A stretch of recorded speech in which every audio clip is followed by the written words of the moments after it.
Welcome to Prepared for Parenthood, the podcast for hopeful, expectant, and new parents with little ones up to age 5. I'm your host, Dr. Stephanie Fugere, a psychotherapist, author, educator, parent coach, and married mother of 2. On this show, we'll discuss everything from the most up-to-date practicals of best supporting your young children, to thriving in relationship as a family, to more surprising topics around the psychology and development of babies from conception through age 5. So sit back, relax, and enjoy. I'm thrilled to have you here today.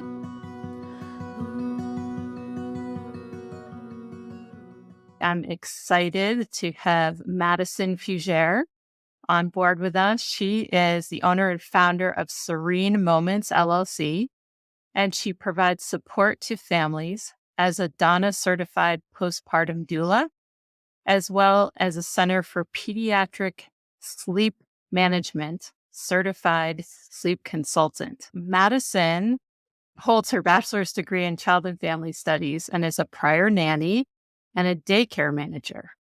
And utilizing her experience, education, and knowledge, Madison supports families as a daytime and overnight postpartum doula and virtual sleep consultant. She also hosts her own podcast, The Postpartum Plan, where she helps educate families on all things postpartum.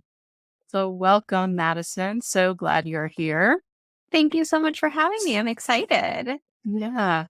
So I thought we'd just start off talking a little bit about newborn sleep and what you tend to see with families with a newborn when they contact you for support. Yeah, absolutely. So newborn sleep is like the topic that everyone wants to know, right? Like I think everybody hopes that babies were kind of like a formula where you could type in a couple letters and numbers and out pops good sleep, right? And unfortunately, it's not the case. And it's tricky too, because baby to baby, every sleep situation is going to be different. Personalities are different, parenting styles are different. And so therefore sleep is going to be different too. So when it comes to newborn sleep, I get a lot of questions. People expect to not be able to sleep for a little while, but they want to know, when will I be able to sleep? When will my baby sleep through the night? They want to know, is sleep training really as scary and this crying constantly situation that a lot of the time social media, especially mom groups, make it seem to be? And if it's not, then how do I support my baby in sleeping properly, right? And so it's all really great questions that I get. And first, I mean, if we're going to talk about newborn sleep, it can be a whole thing, right? But by specifying into the first 3 months, it's going to be very different than the baby's rest of their life, because a lot of things are different with sleep in that first 3 months. So one of the things that I work with a lot with clients is sleep shaping in that first 3 months, because typically we're not sleep training children until they're at least 3 months old, because around that time frame is where a lot of things change. So you're going to see babies maybe starting to become interested in rolling. You may see babies learning that there is a 24-hour clock. They gain their circadian rhythm, so they understand days and nights. You're going to notice that they're going to be cognitively learning a lot, and they're going to be understanding more. They're smarter, so they're going to be knowing how to play you a little bit. And they're also going to be understanding how to truly self-soothe. So when they're upset, they can bring themselves back down. Whereas prior to that 3-month mark, when they're upset, they need help calming down. And then sometimes they can have independent sleep habits from there. So in those first 3 months, I'm talking with clients a lot about sleep shaping and how we can set up good sleep cornerstones so that you may not have to sleep train your little one as they get older. Okay. So a lot of times I think we refer to those first 3 months as the 4th trimester, right? Exactly. And so we know that humans are the only animals that have their babies early because the baby's head grows so much in those first 3 months postpartum. And so other animals have much longer gestational periods. And so our babies come out and they're not quite fully formed yet in terms of their full growth in that first 3 months. They're still sort of needing to be in that womb-like experience, right? Which is why so many people hold their babies close or wrap them up in a sling and kind of mimic that experience of having a baby in the womb. And I know from my experience as a therapist, a lot of people come to me in the second or third month after birth when they often have not been sleeping. And some people end up with a baby who sleeps really well those first 3 months and then stops sleeping after that. I had Okay. one baby like that and one baby the opposite way. And so, in terms of what you help people set up in those first 3 months, what does that look like in general? I know it's different for different families, but what does that look like in general for you in terms of what you provide support with? Yeah. So it really is when it comes to that first 3 months. Like I said, I'm typically supporting families at that point when it comes to sleep postpartum wise. So if I'm working with them as a postpartum doula, or if people are reaching out and just looking for some input, and then we'll work on that sleep shaping. And then as they get older, we kind of get into that sleep consulting. So during that sleep shaping, there's little things that you can do to help your baby get the proper amount of sleep and to start practicing those independent sleep skills. So, some of the examples would be making sure that you're following proper awake windows because that's going to help to assure that your baby doesn't get under or overtired. And it's going to help to assure that your baby's getting the proper amount of sleep that they need. You may also be practicing assuring that they're getting the proper amount of calories during the day. So, most newborns are feeding in 3 hour chunks around the clock. As they gain their weight back, pediatricians will allow you to let them sleep longer at night. But parents love to hear that. And then it actually gets into action. And sometimes babies don't sleep longer than 3 hours at night, or they do 3 hours in like 15 minutes, right? And you hear, oh, they get to sleep longer. Great. We're going to do like a 5 hour stretch. I mean, that's not typically the case right away. And if you're trying to get that to happen, a big thing you should be focusing on is making sure that they're getting proper awake windows. So they're getting their awake time during the day. And they're also getting the right amount of calories during the day. So a lot of the time that means feeding every 2 to 3 hours during the day in order to make sure that maybe they can do a 4 hour stretch. And another thing that I say is trying to help the baby, give them the opportunity to have independent sleep. It means that when we are going to put them down, let's try and give them that opportunity. So let's be sure that we're putting them in the same space when they're napping so that they're comfortable with it. If they're awake and maybe you're in the nursery putting laundry away, maybe you're just letting them hang out in that crib awake so they can get used to seeing around in that area. But when it comes time to put them to sleep, we're offering them a sound machine, a dark room, things that they now associate with sleep. And we're putting them down awake and giving them the opportunity to hang out there and fall asleep on their own. We want it to be as least stimulating as possible. So, not putting any type of mobile above the bed because all those are supposed to, we think, quote unquote, put them in a trance. That's often really distracting to them because everything is so intriguing for little tiny babies. If they get upset, obviously go in, pick them up, love on them, and help them fall asleep. But even if they're in there for 5 minutes by themselves, that's really great. Or you might notice that they do fall asleep by themselves in there, and that's amazing too. So giving the opportunity, because I think we don't realize how smart and how capable babies truly are. And how about with co-sleeping families? What's your support look like for them? Yeah. So typically, with my realm of support that I provide, I am abiding by AAP Safe Sleep, which is not included with a co sleeping family. So typically, I'm not supporting as many co sleeping families when it comes to those initial few months. If I am, I'm often seeing people come to me later down the line with a baby that's been in their bed for a very long time. And now they're trying to navigate the world of switching them into their own bed. But the other thing that I do say is people are doing what's best for their families. So just because it's not something that I support and that I am working with families on doesn't mean that there's not sleep consultants that do. So I do have lots of connections with other sleep consultants and other postpartum doulas that support different types of families. So when people reach out to me that are co-sleeping or reach out to me with older children, there are things that I could support and that I could help with, but it's not my perfect market and the perfect thing that I typically support. So I'm referring out to those who work with those types of families frequently so that they can give the best type of support. Because all families deserve to have the ability to get the support that they need in the manner that they can. Right. And how about for people with a NICU baby? So depending on how premature that baby is, are you someone who people would go to for that, or do you refer out for that as well? I have worked sometimes with NICU babies. Typically, when they are in that first few months, especially if they are a preemie, we're feeding them pretty frequently. So sleep is a bit of a struggle because we can't really let them sleep too much longer if we're trying to get them to gain weight. So in those cases, we're still working on having them fall asleep on their own or things like that. We're working on getting them on a routine, not a schedule. So doing the same things over and over, but it may not be clock based. But by doing that, we are helping them. But my typical suggestion in those cases when parents come to me and are saying they're super sleep deprived and they've got a baby that does have to wake up frequently to feed, I'd suggest looking into getting a overnight postpartum doula or just some daytime support so that you can rest because you do need to be rested in order to help your baby, and being able to rest, whether that be at night or during the day, can be really beneficial to caring for your child and your insanity as well. Yeah. I'm thinking back to when my two girls were little, itty bitties, Yeah. and we did the co-sleeping where there was a little bed next to the bed that attached to the Yeah. bed. So not sleeping Yeah. in the bed, but that was, I think, helpful for us. And we woke up a lot.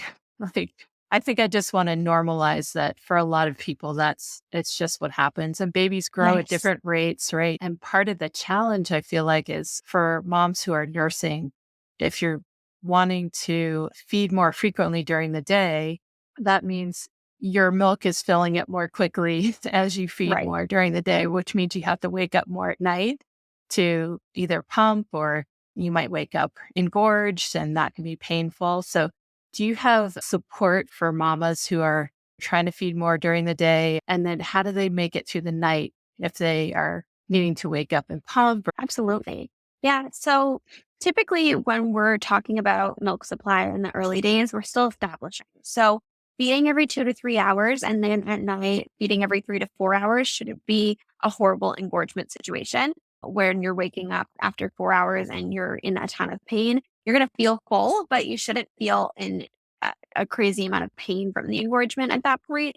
If you are, then that's probably meaning that you have an oversupply, right? So then we can definitely chat with a lactation consultant and figure out a way to be able to help with that engorgement. Some people really love using something like a haka to kind of take a little bit of the pressure off, take a little bit of milk out, or pumping just for a few moments to help let go of some of that really big engorgement and then just still feel like full, but content and not in pain.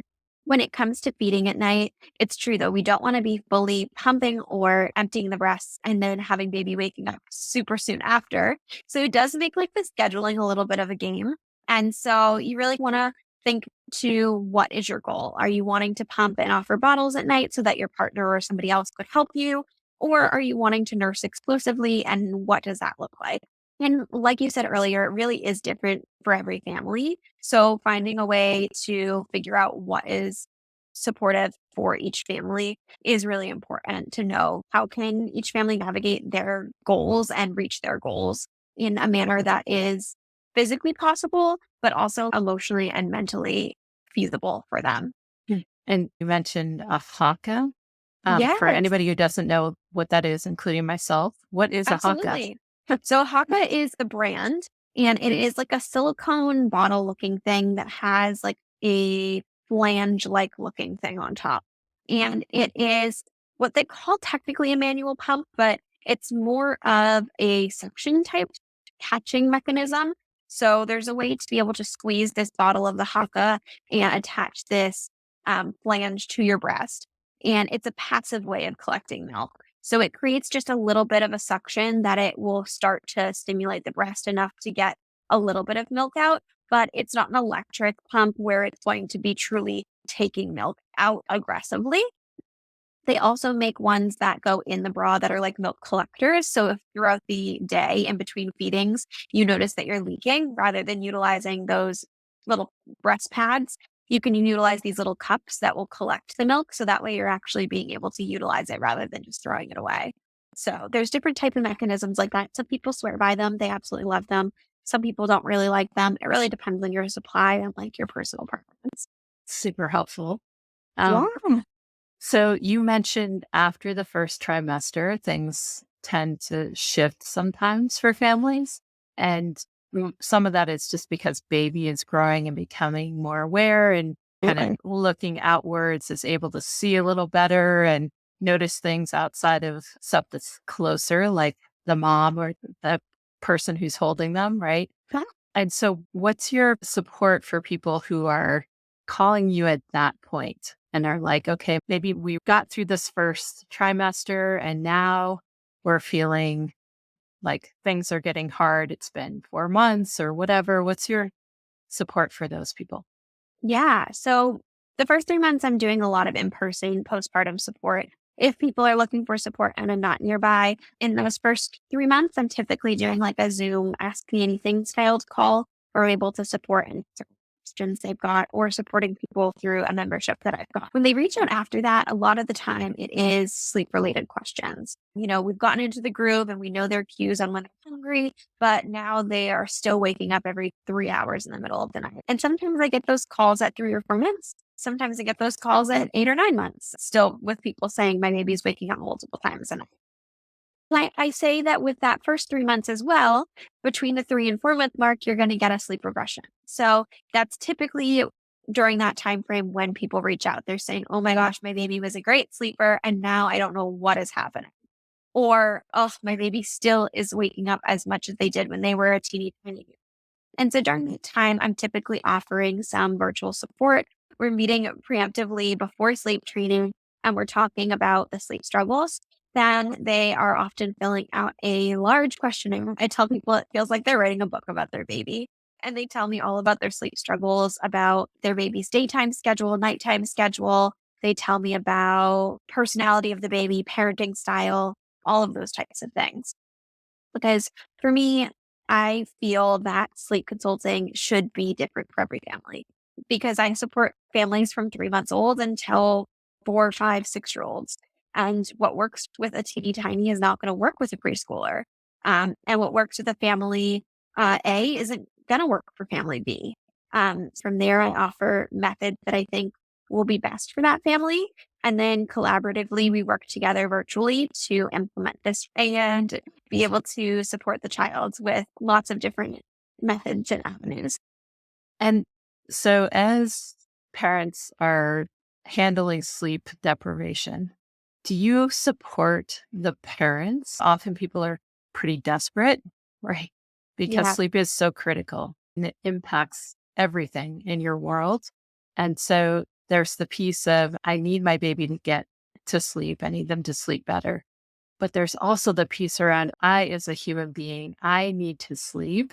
It's impacting my whole world. Maybe my ability to go to work, or my ability to be a good parent, or my ability to be a good partner with my partner. Do you help support people in that realm? Yeah. So that's a big part of sleep consulting. And it's a big part of why I love doing things virtually. So I love being able to virtually sleep consult and work with families because they're the ones implementing it, which means that when a road bump comes up down the line, they know how to re implement and help their child see success. It also means that I can help the parents. So when people come to request sleep consulting support, there is just a huge stigma around sleep consulting and sleep training that makes people feel really guilty asking for. And I absolutely hate it. And that's one of the big things that I try to kind of bust is you don't need to feel guilty if you're teaching them something new. And so being able to come to a sleep consultant and say, I'm struggling, my baby's struggling, how can we work? How can we help? Is huge. And so when I work with families, we're giving these infants or these children sleep support. We're giving them independent sleep skills. Yet at the same time, we're also talking about what's best for the family. So in that questionnaire, people are answering what their baby needs, but they're also answering the end goal. If I could wave a magic wand, what would life be like? And when people are done working with me, they say that virtual support was really helpful because I was able to navigate situations better. But my baby's now sleeping. They're happier. They're developing more. They're hitting milestones faster than they were before. And I now have the patience because I've been sleeping to be able to handle and support them during the day. Or I now have the time, eat dinner and be more well fed and well rested. Or I have the ability to be less touched out and less exhausted at the end of the day. And so now my partner and I get to sit and actually enjoy quality time together, and our relationship is doing so much better. People really do see sleep consulting as this baby centered situation, when in reality, it's family centered. It's about getting the whole family support. And it is, at the end of the day, really beneficial to all parties. We are supporting them in learning a new skill that they may not be super hyped about to start. But once they learn this skill, it's so beneficial to them and everyone around them. Because I think people really do think of sleep consulting and sleep training as just you being selfish and wanting sleep. And that's not the case. Yeah, and that's so hard for parents just to hear that and navigate that. I feel like So often people can be pretty judgmental, especially if they're not in the midst of the experience. And everyone has advice and opinions about what new parents should and should not be doing exactly. And absolutely. so anything that we as a collective network can do to support parents in that huge transition and support them in trusting their intuition and doing the things that are right for them and their family, I feel like that's so critical. Yeah, Yeah. it really is. It can be a Yeah. really stressful time. And I often find that struggle on Facebook groups. People will post anonymously too to ask for a sleep consult because they're so afraid of backlash. And people are also so quick to offer their own suggestions. And, what works for you may not work for somebody else. And that's okay as well. And people need to be more understanding and less mom parent guilt around others doing things differently. And that's okay. I think that's really important to remember with sleep consulting, but also just with everything when it comes to parenting. For sure. Yeah. Thank you so much for being here, Madison. Can you tell people how to get in touch with you and how to find you online? Absolutely. You can find me on my website, www.serenemomentsdoula.com. There is a button on there that you can schedule a free 30-minute connection call with me, whether that be for postpartum support if you're in Southern New Hampshire or in Northern Mass, or for sleep consulting, which, like I mentioned, I do all virtually. Or you can check me out on social media. It's serenemoments.doula, and especially on Instagram. And I also have a podcast called The Postpartum Plan, and you can head over and check out the episode that I did together too. Awesome. Thank you so much, Madison. I appreciate you being here. Thank you for having me. Thank you so much for listening to the Prepared for Parenthood podcast today. I hope you found this episode educational, informational, and conversational, and that you'll join me again for another episode soon. If you enjoyed listening to today's podcast, I'd very much appreciate if you would rate, review, and subscribe. If you're interested in more information related to today's podcast, or are looking for parent coaching or courses, you can find my information in the show notes or online at preparedforparenthood.com.